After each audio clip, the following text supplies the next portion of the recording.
This is your friendly neighborhood Master Chaos, back with you once again in beautiful, snowy Lake Arrowhead, California. The perfect location for a deep dive on All the Haunts Be Ours, the 7 Films Folk Horror Compendium.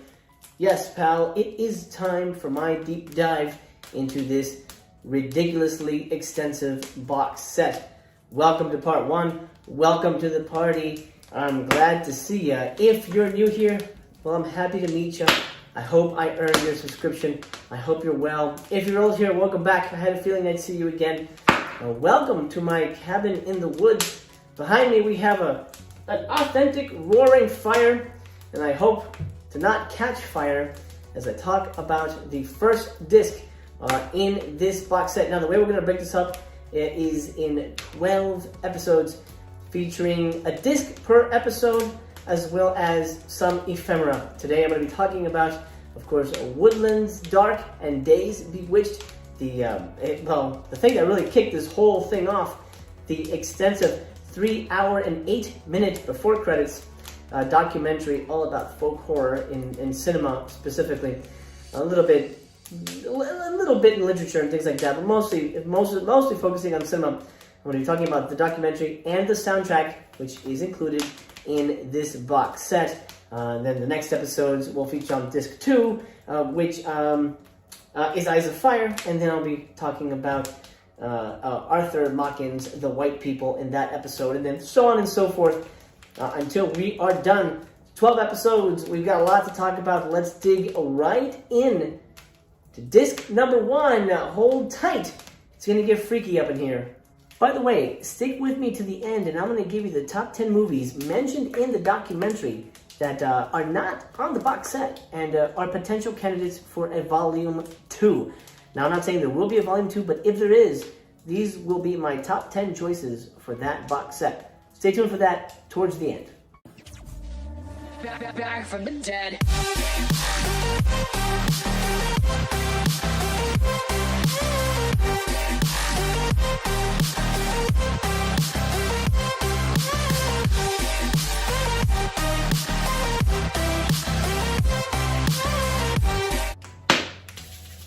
It's snowy outside, so it's nice to cuddle up by the fire with you and talk a very apropos cinema. This is All the Haunts Be Ours. Let's open it up to the first section.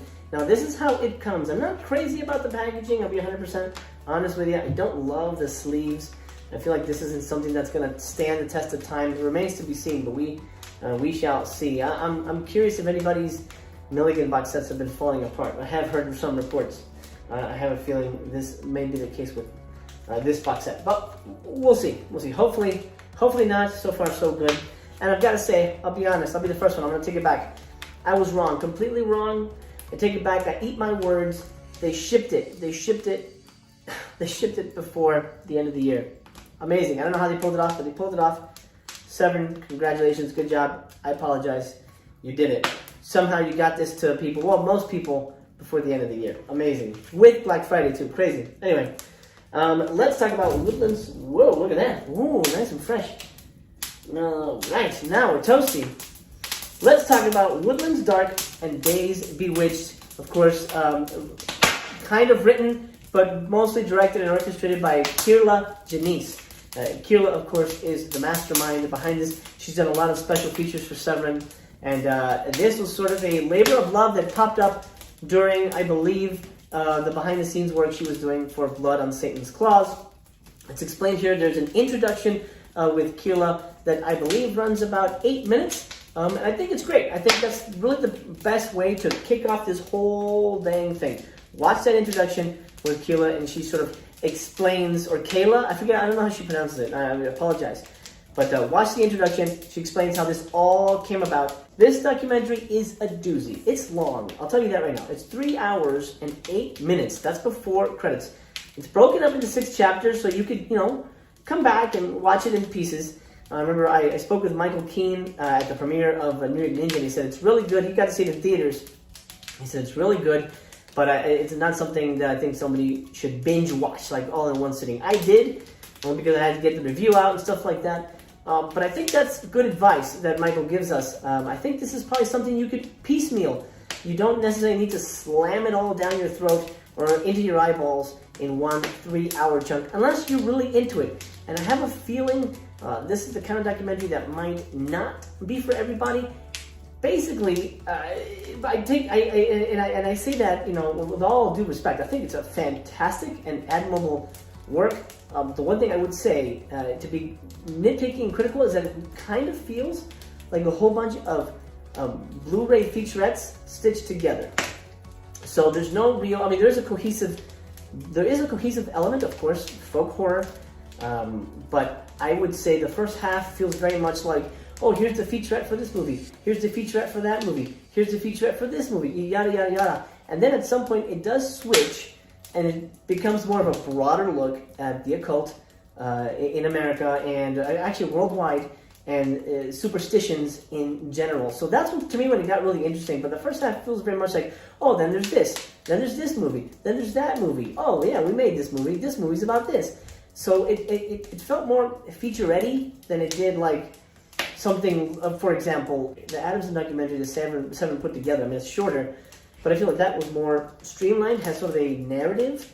This one doesn't really have a narrative. It's just sort of illustrating how the occult superstitions of old have been viewed through the lens of cinema, writers, and so forth. So knowing that going in, if you're okay with basically a super long featurette, then you're going to like it. As it is, I liked it. I liked it a lot. I think it's really good. It's worthy of your time. It's worthy of your eyeballs. And it's obviously a crucial element to this box set, specifically because it kicks it all off. Again, it runs the gamut. You're hearing from filmmakers, you're hearing from scholars of the occult, of folk horror, of folk lore, and you're also, hearing from critics like myself, Sam Deegan, Kat Ellinger, things like that. People who study films, love films, really look at the marrow of a movie and what it originated from.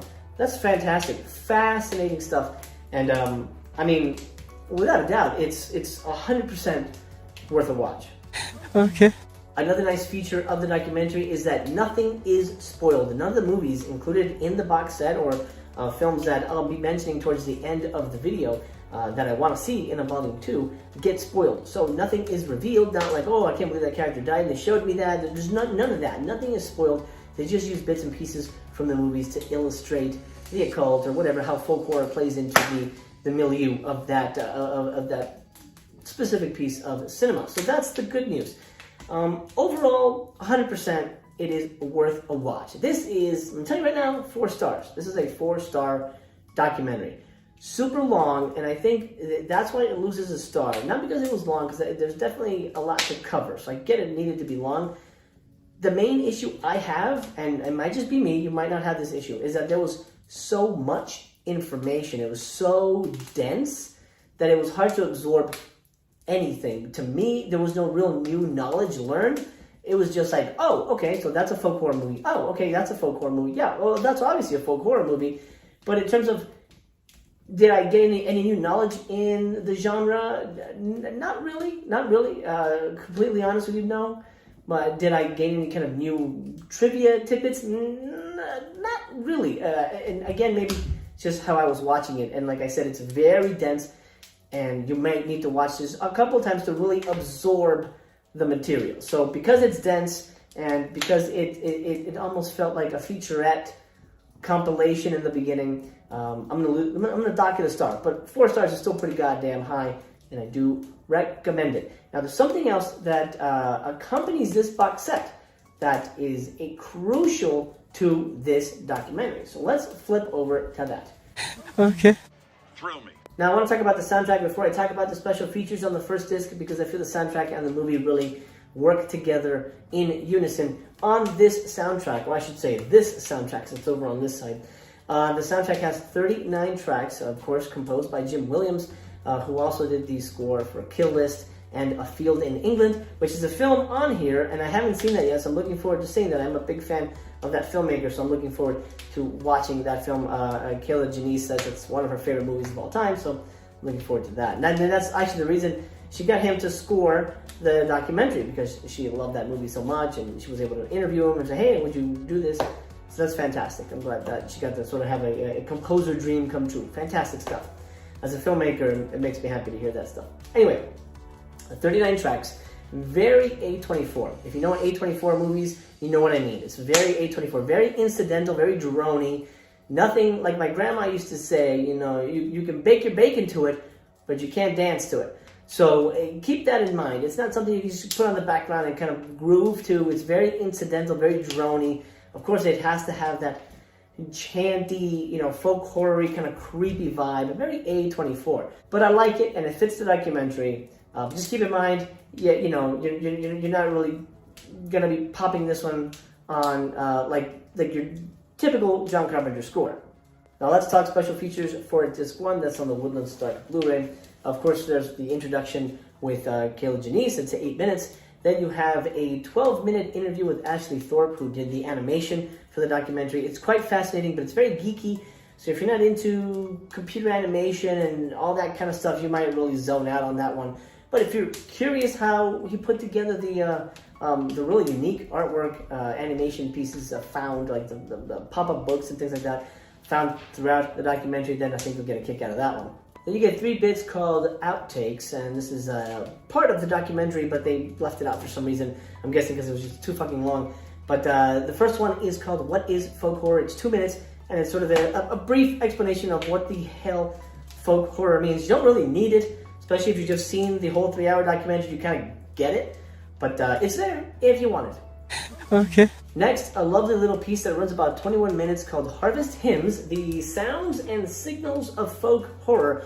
And that's a sort of a conversation with composers and musicians, and sort of them expressing how they added nature or the folk element to their music to sort of aid the poetry of said cinematic artwork, whatever movie they were working on at the time. Very interesting, especially if you love music, if you love folk horror music, if you love soundtracks, and if you're just a fan of composers. I think you're really going to dig that one. 21 minutes, that's pretty good, pretty lengthy, but I can see why that was cut.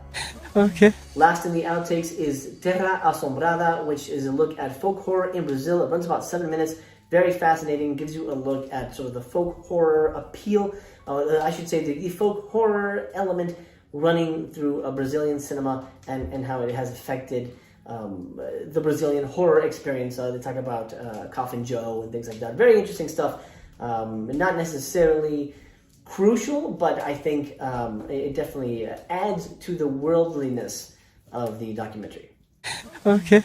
Lastly, in terms of special features, and then I'll get to my top 10 movies I want to see in a volume 2, is something called folk poetry. Basically, you get 3 creepy folk poems read over creepy 8mm footage shot by David Gregory.